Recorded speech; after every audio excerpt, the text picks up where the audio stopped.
Warriors Blazers at the end of the half. You might not have noticed this. Andre Iguodala tosses the ball into the stands. He's ejected for a hostile act.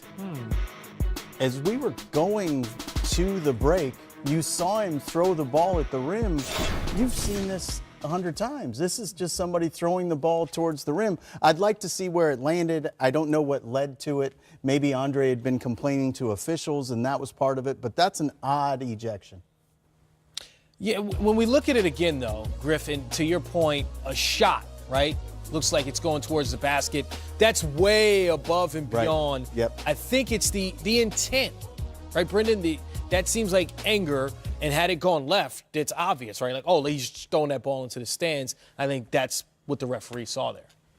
I've never seen anybody thrown out for this before because it looks like he's just throwing a wild shot at the end of the half, but it does go into the stands. I guess that's how they're seeing it, but I didn't think this was something where Iguodala should have been thrown out. But maybe if I was at the game or if I could hear how things have been going between him and the officials, I might feel differently. But right now, from where I'm sitting, I don't think he should have been thrown out. Now, it should be noted Draymond Green got a technical foul just a few minutes before that. But that's the situation in which the referees may be trying to get a little bit of control of the game.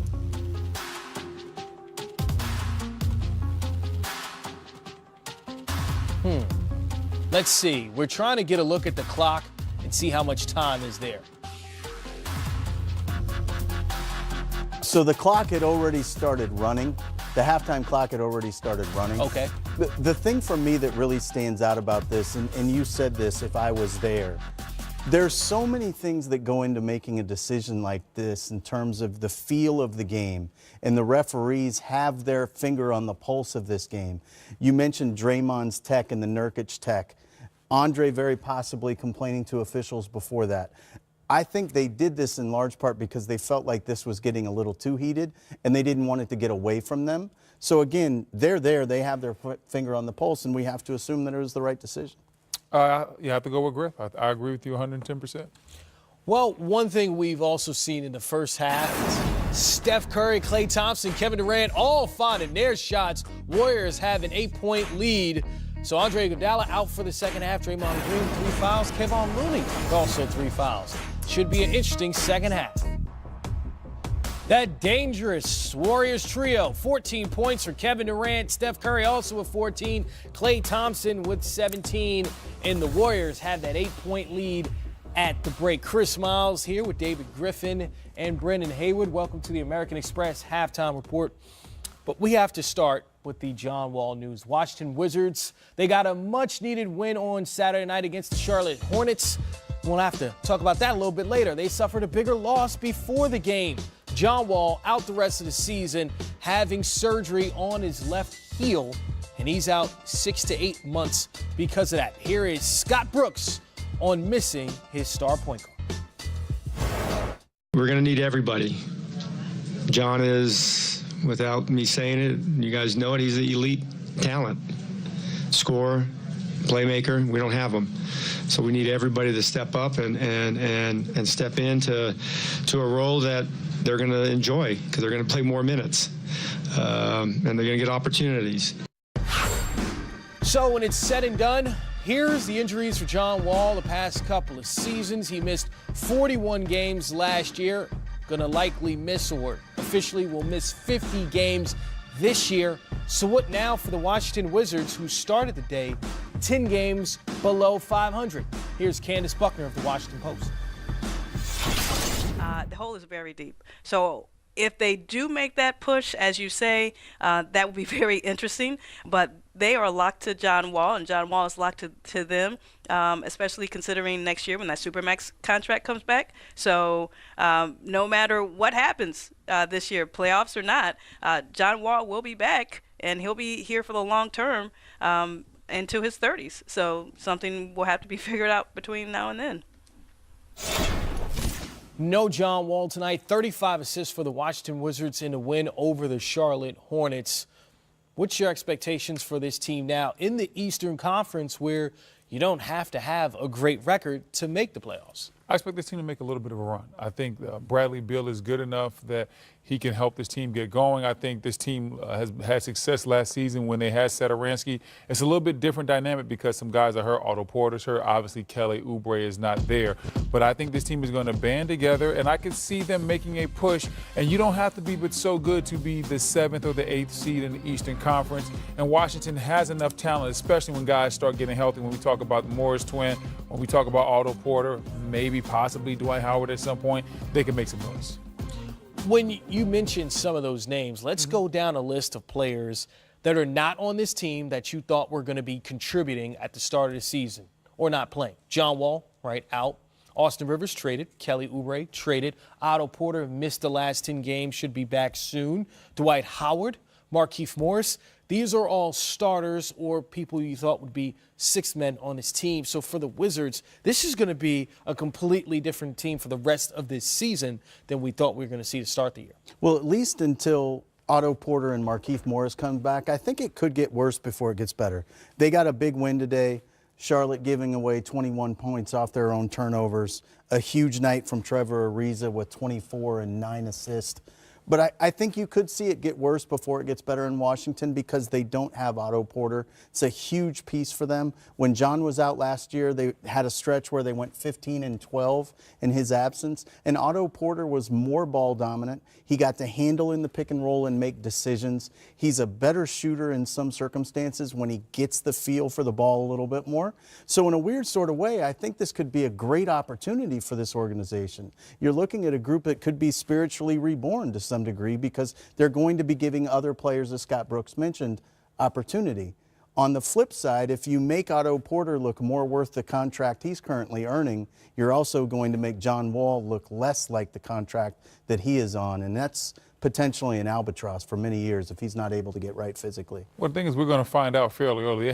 They have some easier games coming up because they have Atlanta and then they have Miami. But then I'm looking at the schedule, OKC, the 76ers twice, the Milwaukee Bucks, the Toronto Raptors.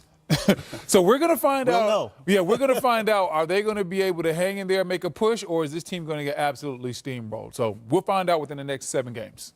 Certainly guys like Troy Brown, Thomas Bryant, Sam Decker getting opportunities, making the most of it. And James Harden having to take the rock in his hands more. And 40-something, we're not talking about his age. Got some love from Katie. Look at this. She's just cleaning up. Steph hooking her up. Who is that little girl? She got to know somebody, man. That's just not a random fan.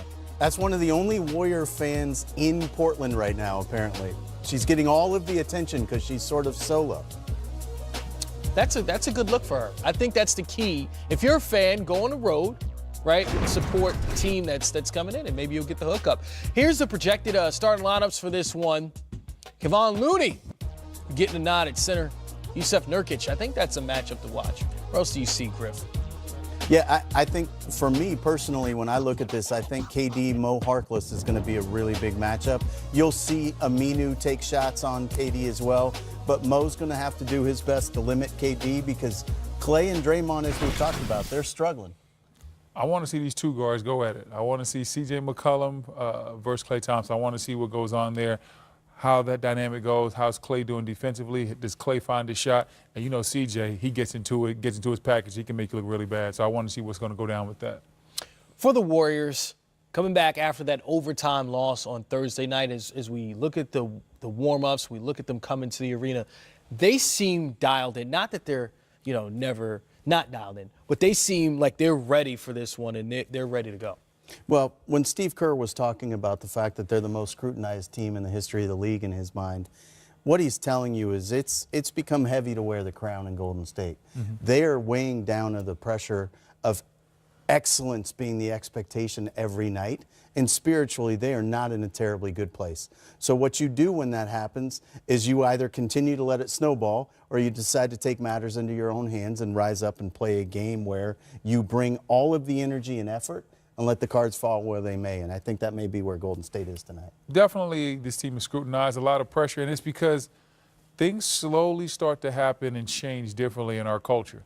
The more and more you start to win, the more haters and the more scrutiny you get. See, at first it was, man, Golden State, and it was a very cute story. And then they started winning more, and then they added Kevin Durant, and a lot of people thought that wasn't fair. And now everybody wants to see this team lose. They went from being the darlings to now being the big bad guys, the villains. And with that comes that scrutiny, because now people are throwing shots at KD and Draymond and Clay, and the team right now doesn't look like they have responded. You're seeing KD make some comments. I don't think they're the worst comments in the world, but it seems like, hey, he's tired of people saying certain things. Clay's tired of people questioning his shot. Draymond's trying to figure it all out himself, too. So this team right now is going in a bunch of different directions. But guess what? They're still going to be there at the end of the year. All the haters can keep hating. They still going to win it. And Damian Lillard hit some big shots in that overtime win on Thursday night. But how about the Community Assist Award? Getting that before the game. And, of course, Portland Trailblazers getting the community into this one before they face the Warriors. I'm just glad my man Neil O'Shea's on this. That's 25 games, including 5 20-point losses. The Warriors have their core 4 back, Brendan. We know that. But Draymond Green averaging 7 points, shooting 22% from three-point range. Why is his offensive regression so pronounced right now? Well, I think some of that is Draymond got off to a very slow start, but there's some things that he can do differently. See, right here, look how Portland is guarding him. No one, Nurkic is in the middle of the lane, daring Draymond to shoot. Look, he is turning his back while Draymond is shooting. That makes Golden State be forced to play 4-on-5. Once again, look where Nurkic is. It's like having another defender. He is staying in the lane, cluttering it up. The whole time he is making sure that lane looks cluttered, and Draymond is helping Nurkic out. He's hanging on the perimeter, taking the shots that the defense wants you to take.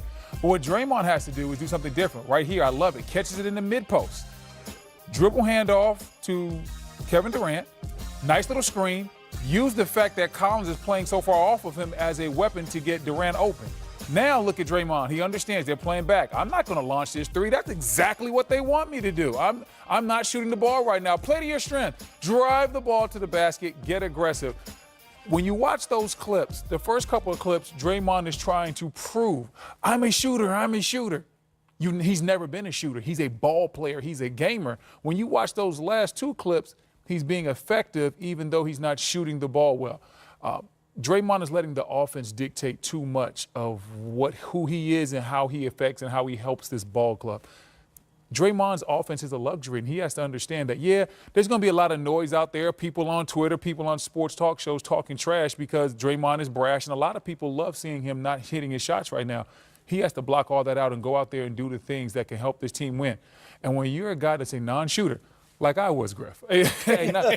I'm laughing, but I can tell you as a non-shooter, there's ways that you can get guys open and you can help your team without shooting the basketball. If you catch the ball at the three-point line and take 2 dribbles in close to the free throw line and do a dribble handoff, you now essentially create a layup for somebody like Kevin Durant.